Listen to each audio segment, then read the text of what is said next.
With 6 teams on a bye week 13, Big Boys of Fantasy got you with some early waiver wire pickups, and we'll recap week 12. Stay tuned.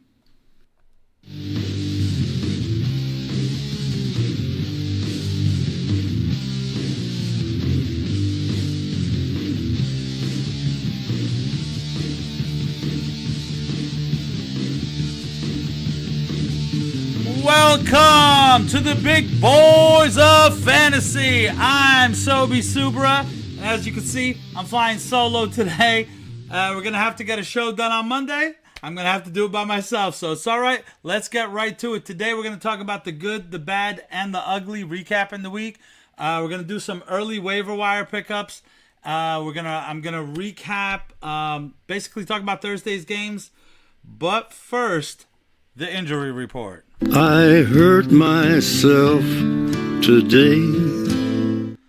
All right, not a whole lot. Luckily, not a whole lot of injuries this week. But you did have for the quarterbacks, Dorian Thompson-Robinson got a head injury. Now they're saying it's a concussion, so he's likely out. It's probably P.J. Walker coming up this week. Baker Mayfield hurt his ankle, but he did return to the game. They're saying the MRI is negative. It shouldn't be that bad. For the wide receivers, Amari Cooper did have a rib injury. We don't know the extent of it yet. Demario Douglas got a head injury, they're calling it. They're not calling it a concussion yet. Chris Olave, they are saying he has a concussion, and his teammate Rashid Shaheed did leave the game with a thigh injury. So that's really kind of keep an eye out there for that team and their receiving core. They could both be banged up this week. So that's really it. Luckily, it wasn't that bad of a week, but that's it for the injury report. We're going to go right ahead. Like I said, I'm just rolling. I'm rolling right through to the good, the bad, and the ugly.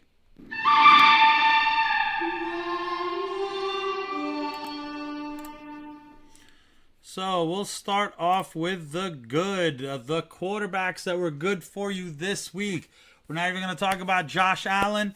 Dak Prescott killed it. Jalen Hurts, Trevor Lawrence, and Jared Goff actually had a pretty good day. So those guys, you start them all the time anyway. We're not going to talk about them. This guy, I think this is the last time we're going to actually talk about him, because soon he's going to start being in that top level as well, and that is C.J. Stroud. 26 for 36, 304 yards and 2 touchdowns, and he ran it in six times for 47 yards and ran one in for a touchdown. I mean, a very impressive day by C.J. Stroud. One guy I actually liked this week, Jordan Love, got 268 yards and 3 touchdowns, and also ran for about 39 yards. So really good day for him. Stafford, actually his receivers didn't do great, but he really spread the ball around.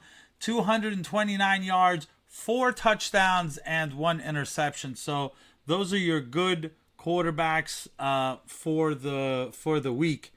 The wide receivers, there was so many wide receivers that did well. We're not even going to talk about the ones that you obviously start. There was just so many of them. What I am going to talk about is the guys that did good and are on this list that at some point you've either had doubts about, aren't technically an auto start, and at times we were actually really worried about some of these guys. So you'll kind of see what I'm talking about when I start going through the list. Rashee Rice, 8 receptions on 10 targets for 107 and 1 touchdown. Clearly the answer to who's the receiver that's worth having for Pat Mahomes. It is definitely Rashee Rice. No one else is even close. It's not like it's bouncing around too much. It did a little bit at the beginning. Not anymore. It's either him and Kelsey or just Kelsey. Gabe Davis went from nowhere to be found to 6 receptions for 12 yards, 105 yards receiving, and a touchdown. This guy has like an amazing game, then like 9 points, then 0, then 9 points, then an amazing game. You never know what to do with this guy. Zay Flowers. Zay Flowers, kind of welcome to this list because he was kind of struggling there for a while. He did not put up a lot of yards, but what he did do is he caught 5 for 8, 25 yards and a touchdown, and he ran for like this amazing run that he ended up taking to the house for a 37-yard run. That really made his day there with those 2 touchdowns. Curtis Samuel was the leading receiver for Washington there. 9 for 12 for 100 yards. That's another guy that just keeps bouncing around. This was a crazy week where the guys that maybe were on your waiver wire or you just didn't trust as much. Now, a guy that is getting trusted a little bit, then you trust him, then maybe he doesn't do so well. Did great this week. Calvin Ridley, 5 for 6 for 89 yards and a touchdown, and even got a 2-point conversion after that touchdown. He really wasn't doing much of the first half. He was getting almost nothing, and then it all kind of came later on. Now, I didn't technically do a I told you so, and I'm eating crow because it wasn't 2 of us. We didn't really do a Friday show, so I wasn't really going to get into it. But I did do a very small show where I talked about the 3 games on Thanksgiving and the 1 game on Black Friday. So just going by that, if I was to do an I told you so, my I told you so was clearly Jordan Love. His receiver is my eating crow because I didn't even talk about Christian Watson. I talked about the other guys because that's how much I just don't care about Christian Watson anymore. He's burnt me so many times, and I'm sure everybody here, you would have had to have been very desperate to play him. And if you did, he paid off. 7 targets, 5 catches for 94 yards and a touchdown. Dummy. Yeah. I'll just throw one in there real quick. But I didn't really, it's just, I don't know. Maybe more to come. Either way, you know, Christian Watson, whatever. I can't keep talking about him. But another one that his teammate did really well, Jaden Reed, 4 for 8, 34 yards and a touchdown, and ran 2 for 16. The thing I wanted to mention about Reed is they really are trying to get him involved everywhere. You kind of see it. They're kind of excited about this guy, and they really try to get him in the run game and the passing game. He's kind of all the way around. So he's definitely did well more than projection with that touchdown. And Jacoby Myers, like, welcome back from the dead. It looked like, okay, never mind. They're just not going to Myers anymore. And all of a sudden, 6 for 7, 79 yards and a touchdown. Brandon Cooks has been kind of doing it now about 3 weeks in a row or so. Maybe not in a row, but there's now a few weeks. The beginning of the year looked like this Brandon Cooks thing was not going to happen. And now 4 for 5, 72 and a touchdown. We've mentioned him a few times. He definitely kind of deserves to be up here. And another name that's kind of sneaky, came out of nowhere. Jalen Hyatt seems to be DeVito's favorite target right now. At least he's definitely taken some deep shots with him. 5 for 6 for 109 yards. I'm sure everybody's going to be flocking for Jalen Hyatt. So that was who performed well for you for the wide receivers. As far as the running backs go, again, we're not going to talk about the main guys. CMC, Jacobs, Jonathan Taylor, Mostert, Derrick Henry. You're going to start them. Who kind of came out of nowhere coming off of an injury. Were they going to rest him? No, they were not. They put Darrell Henderson back in their practice squad. In fact, they released him, then re-signed him back to the practice squad. Kyron Williams, 16 for 143 yards.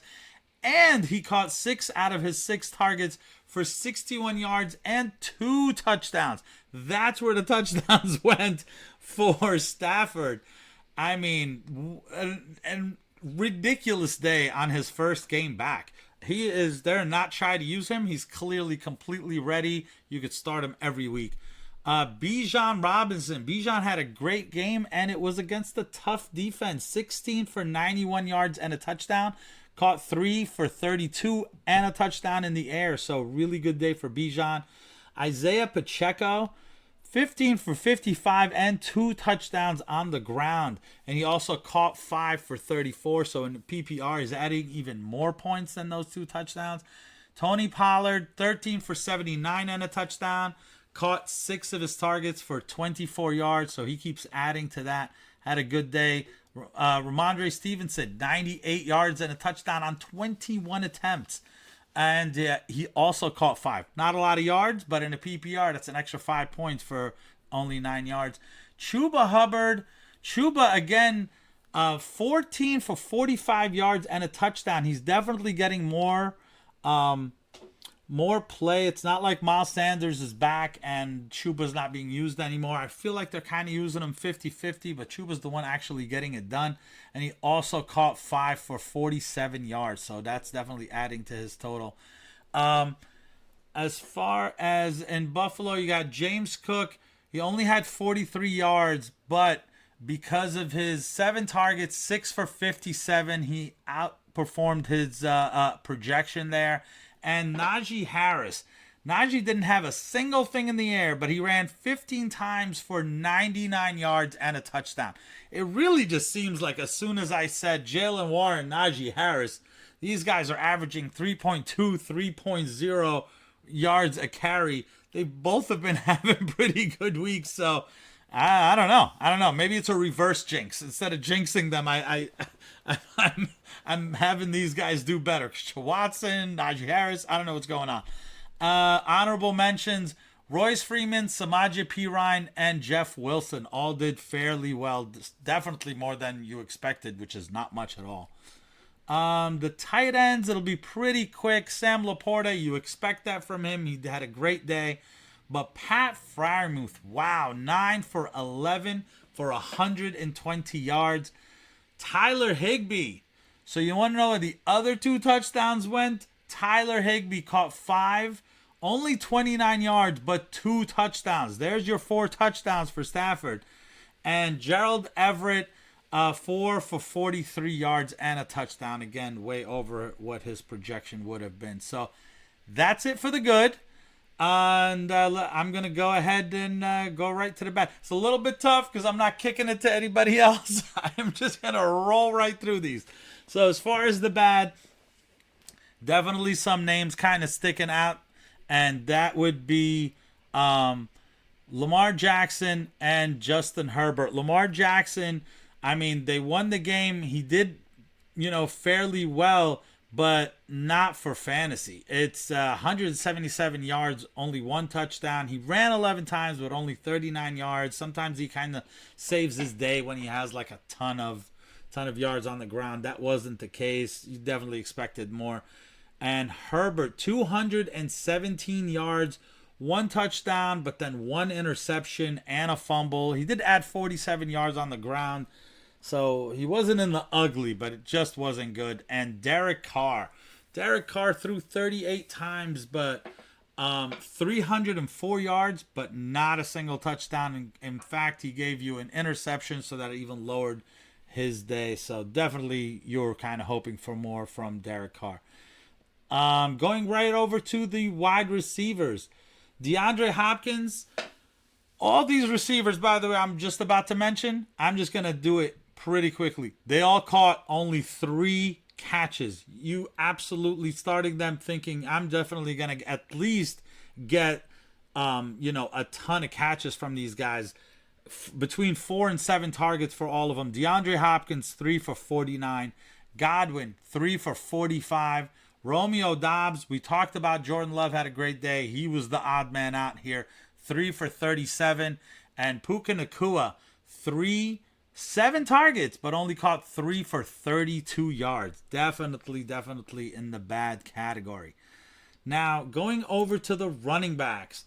The running backs, Jahmyr Gibbs, 11 for 54. He caught only 4 catches for 19 yards. He was targeted 8 times. Just not what you expected. I mean, you kind of kept waiting for it. And really, if you kind of watch the game, most of that started coming towards the end. It was even, it was just like they weren't using him at all for a while. And then they kind of started using him again. So kind of reminded me of earlier on in the year when it was like, where's Gibbs? Why isn't he out there? Javonte Williams, I did get a little bit hurt, but he came right back into the game. So it wasn't anything. It just wasn't getting it done. He did get 18 touches, but only 65 yards. Caught 3, but only 6. Just not good. Zach Charbonnet, you figured he had the field to himself, and he got 14 attempts, 4 catches in the air, but all he did was 47 on the ground, 11 in the air. Just not worth a start at all. DeAndre Swift, he did get 14 for 80, but absolutely almost nothing at all in the air. 1 catch for 4 yards. So again, with Swift, you're definitely hoping big shootout, everybody start everybody, and he just, he did probably okay for you, but definitely not what you were hoping for. As far as the tight ends go, there's always somebody here in the bad, and this time it's George Kittle, 3 catches for 19 yards. Jake Ferguson, only 1 catch on 3 targets. It was a 35-yard bomb. You thought he was going to have a great day on Thanksgiving, and that was it. You just didn't even hear from him again. Kyle Pitts only caught 2 for 22. This guy lives in the bad. I don't even know if we should even mention him anymore. Just assume he's in the bad until we tell you otherwise. But all these guys were not in the ugly because I saved the ugly for one person only. Moving on to the ugly. One person right up there at the top, Tua. 243 yards, only 1 touchdown and 2 interceptions and the fumble, and he barely did anything on the ground. So with that 70% completion percentage, but still just not getting enough done there for you to be, he probably hurt you and you ended up losing the game because of that. And the other one, again, 70% completion percentage for Brock Purdy, but only 209 yards, 1 touchdown, 1 interception, nothing on the ground. Geno Smith, only 180 yards, no touchdowns, 1 interception, and 21 yards. I mean, he was just abysmal this week if you started him. The only one that do worse than Geno Smith was Will Levis. But if you're starting Will Levis, that's on you. We did not tell you to start Will Levis ever. Okay? So, moving on to the wide receivers. Since I keep saying we, even though it's just me. Give me a second. Since I just mentioned Geno Smith having 180 yards and no touchdowns, all the Seattle wide receivers are in the ugly here. I'm not even going to name them. That 180 yards got split 3 ways. Excuse me. If you talk for a long time straight ahead, your mouth dries up. So yeah, definitely just a all around bad day for Seattle. But one person that stuck out to me immediately, Cooper Kupp in the ugly. Oh my goodness. It is 3 catches for 18 yards. What is going on with Cooper Kupp? It has been, I'm going to do this just because how do I not? It has been now 5 weeks in a row that he has not given you a good game. In fact, he's only given you a good game twice this year. Because he came back from the injury, did really well, and then that was it. You just haven't even seen it. How do we not sound the alarm on him? I don't know what's going on there, but, hopefully things change. But it's just not looking good right now at all for Cooper Kupp. But speaking of Cooper, another Cooper, now granted he did get injured, but just a terrible day, and you knew it was going to be bad. 6 targets, only caught 2 for 16, Amari Cooper. Judy caught 2 for 11. Shaheed 2 for 9. And Quentin Johnston 1 for 7. Now, you may have not started Judy, Shaheed, or Quentin Johnston, but you might have started for sure is Adam Thielen. Normally very reliable Adam Thielen. His floor is usually very good. And this week, 3 targets, 1 catch, 2 yards. What was going on there? I don't know. Definitely in that ugly category. Going on to the running backs, it is going to be a ton of these guys that definitely disappointed you. And at the top of my list, because I have them everywhere, and that's my boy Saquon Barkley. How they won this game without using Saquon at all. 12 for 46. What killed me there is he had 41 yards probably at some point in the second quarter. and just nothing after that, specifically in the air. And that's where it was very surprising that there was no dump offs. I saw a couple of dump offs to Matt Breida. What are we doing? 1 reception for 6 yards, 12 rushes for 46. I mean, I guess they didn't need him. I don't understand what happened there. It's just an odd game. Jalen Warren, only 49 yards on 13 carries. He did catch 3 for 13, but then he fumbled, and that kind of probably put him in this ugly category here. Mixon, 8 rushes, 2 catches, 16 yards on the ground. He averaged 2 yards on the ground. He did end up with 44 yards in the air at least, but just definitely not what you're hoping for. And speaking of what you're hoping for, I'm definitely worried about James Conner. They are just not using him the way that they were last year. If you remember, it was just the James Conner show, especially after Kyler Murray got hurt. They were giving him everything on the ground and everything in the air. And now it's like 6 rushes for 27 yards. What are we doing giving James Conner 6 rushes? They're giving all the other guys, the second and third guys behind them, DeMarcado. Those guys are getting touches, but not James Conner. And a losing effort, 4 passes in the air for 5 yards. So they're all just catch it and just get hit immediately. Just not good. And, it hasn't looked good since he's been back. Gus Edwards. So Gus Edwards is, his usage was kind of getting here. If he wasn't hitting that touchdown that he was just getting week after week, he could end up in the ugly, and that's exactly what happened. Only 26 on the, on the ground, 11 in the air. Miles Sanders. So this one is kind of unique because Miles Sanders had 15 attempts. They forced the heck out of getting him the ball. 15 attempts. Only 1 target, and he didn't catch it. But 15 for 28. He did not take advantage of those attempts.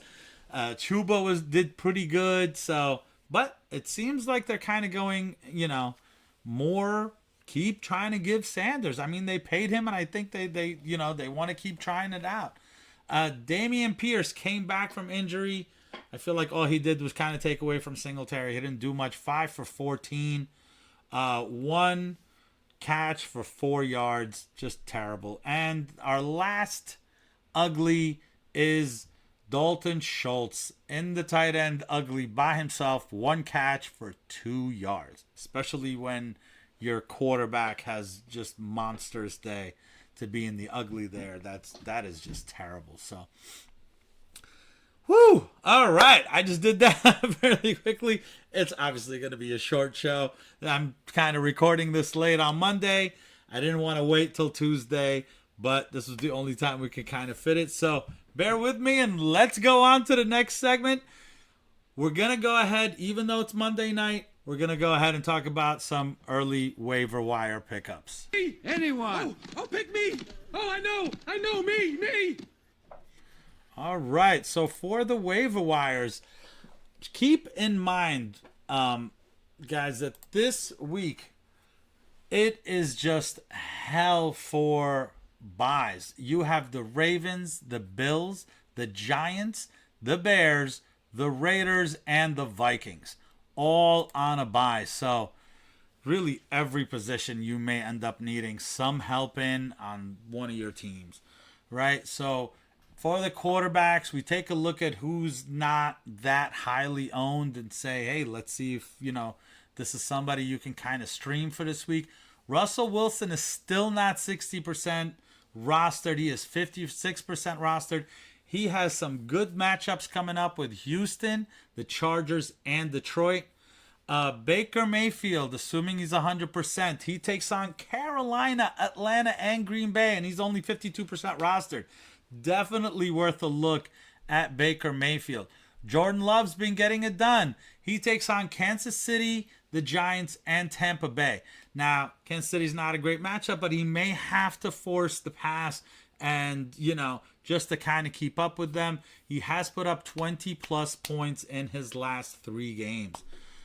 Derek Carr, we talked about he had a bad week this week. However, monitor his receivers. He is 44% rostered in Yahoo leagues, and he takes on Detroit, Carolina, and the Giants. Definitely somebody who can kind of help you out right now, especially if you have some bye weeks. So, moving on to the running backs. So again, I mentioned it. I'm just going to say some names that are out this week. Saquon, Jacobs, James Cook, Gus Edwards, so on and so on, right? Madison, Chandler, the running backs from Green Bay. Just, what are you going to do? So some of the names that we're going to say are going to be pretty ugly. We're not saying these are people you have to pick up and start. We're saying you're probably desperate. So if you are scraping the bottom of the barrel, here's some good names. And I'm going to give you my personal, I'm not going to go by percentages. I'm going to kind of give you who I think should be the top pickup, especially if you're kind of just want a good base, and that would be Zeke. Zeke is still 40% rostered. Even in games where Ramondre's doing well, Zeke is still getting enough play to give you a decent floor. So I'm definitely saying Zeke. I'm definitely saying Antonio Gibson, 50% rostered.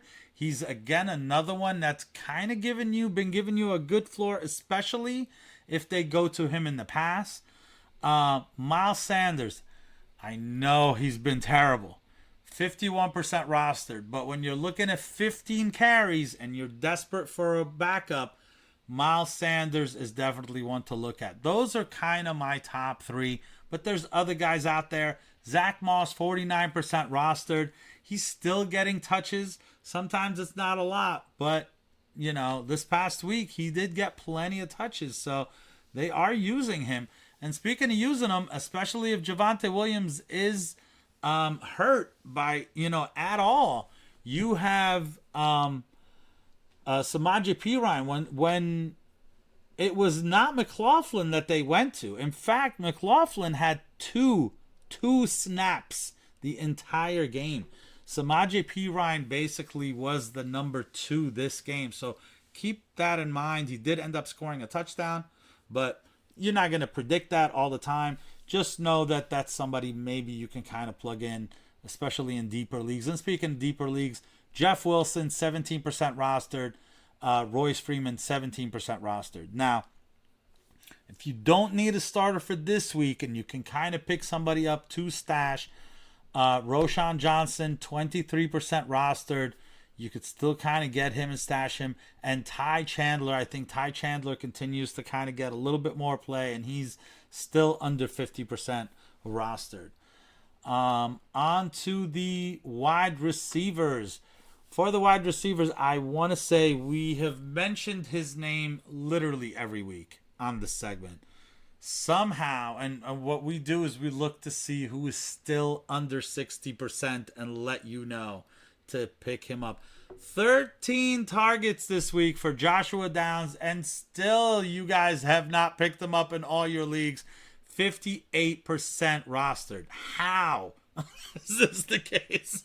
He hasn't been rostered in any of my leagues since week 2, mainly because of me. Romeo Doubs, 57% rostered. He's still getting enough play.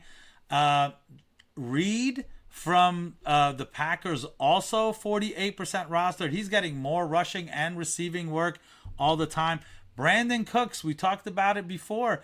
He's had 19 targets and 2 touchdowns combined in his last 3 games. He is being used a lot by the Cowboys. They're figuring something out with their passing game right now. They're clicking with that between Cooks, between Ferguson, and of course CeeDee Lamb. He's definitely worth picking up. Now, Curtis Samuel, 28%. You may have looked at this game and kind of said, I need to go get him.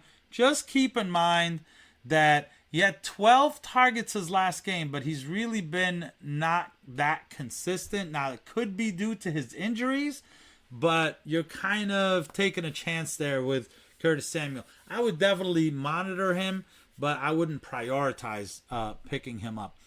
Some deeper league guys, especially, if you're just randomly taking a chance on somebody, Jalen Hyatt, only 3% rostered. I don't see him doing this all the time, but just keep in mind that he is a rookie and you're kind of looking for that upside. So could that kind of improve definitely worth picking him up. I'll be trying to pick him up in some leagues for sure. Greg Dortch. No, the reason why Danny wanted to put him on this list, and he mentioned to me, that kind of snuck by me. I didn't even see that. He's had 17 targets in his last 2 weeks. It's a lot of the short dump off stuff that's going to Greg Dortch. So keep that in mind. Only 2% if it's in your deeper leagues. And again, if you really need a desperation play, 1% roster Devontae Parker. When Douglas got hurt, and Douglas might not play because of that concussion, Devontae Parker seemed to be kind of the next guy up. It seems like they can't stay healthy. You know, whenever the number one goes down, somebody else kind of takes over. You know, it was Bourne at first, then it was Douglas. Now we kind of saw Parker get a lot of the targets. So maybe they pepper him with some targets over on New England. Speaking of being peppered with targets, onto the tight ends, and nobody was peppered more than Pat Freiermuth this week. Still only 48% rostered. I don't know how that's the case when there's clearly not much there on the tight end, spectrum for Freiermuth to be out there in 52% of leagues is I have no idea. That's obviously not going to be the case next week. Everybody's going to go pick him up. So definitely, I would prioritize him. And we have Cade Otton. Cade Otton, 29%. Is not great, but, like we said, a lot of teams are on bye, so you may want to pick up a Cade Otton. You may want to pick up a Gerald Everett, only 21% rostered. And Tyler Higbee. Now, Tyler Higbee came off of a big game. I want to mention him, but I'm actually going to say be careful of picking up Tyler Higbee. 39% rostered, but he's very hit or miss. In fact, he's missed way more than he's hit. He's actually done pretty good in 2 of his last 7 weeks. So, if you happen to catch him in those 2 weeks, consider yourself lucky. So if that's what you want to try to do, don't say we told you to do it. On defense, there's some streaming defenses out there that are worth taking a look at for sure. Tampa Bay against Carolina, I would prioritize that. Atlanta against the Jets, for sure. You saw the Jets and their struggles. The Rams against Cleveland, especially when now you keep going back to the second or third, quarterback there option. So I think the Rams can kind of be good. The Chargers. Now, the Chargers are they almost always disappoint. However, they are playing New England. And New England, you saw what the Giants did to New England this week. They looked amazing against New England. In fact, that's the only reason why they won. Not because they did anything on offense. It was because New England's offense was stymied so badly that they just couldn't move the ball. And I did look it up, and I do want to say the Chargers do well against good matchups. They've only faced about 4 or so this whole year, and that's the only time that they've done well. So I think they do it again this week. So that is it for the waiver wire. I really just ran right through the show, huh? All right. So the last segment, we're going to go ahead and talk about Thursday's Seahawks and Cowboys real quick. I'm going to say for the Seahawks, I checked it out. It's just, Cowboys are a tough defense. I'm not confident with anybody. However, with everybody out, I'm probably going to go ahead and say start a lot of these mediocre guys that I'm not crazy about, like a Zach Charbonnet. It's a bad matchup, but he's going to get the bulk of the carries. I think he kind of gets it done enough for you to be worthy of a start. As far as the passing game, I mean, I'm gonna start DK. DK always has that potential to do well, even against tough matchups. Maybe I'm starting Lockett. No way I'm starting Geno Smith. And I am going to sit JSN. JSN has really cooled down lately, and not doing it against the Cowboys. As far as the Cowboys, it's kind of same old, same old. Like I said, I mentioned all three guys in the passing game. You probably are okay starting. Meaning CD, Cooks, and Ferguson. You're obviously Dak is an auto start now. Dak is a top guy now, and obviously so is CD. And Tony Pollard is. You could certainly start Tony Pollard. So basically, start your Cowboys for Thursday's game. So, whew, all right, that's it. Got to the end of the show. Obviously, not a lot of back and forth, so it's a shorter show. So, don't forget to subscribe, give us a like, ask us some questions. I do think there was one question from a listener / buddy. And we're going to go ahead and talk about it on Friday. So, all right. With that, I'm going to go ahead and say good luck tonight. If you're kind of waiting for something to happen on the Monday night game, hopefully you get that W. Take it easy.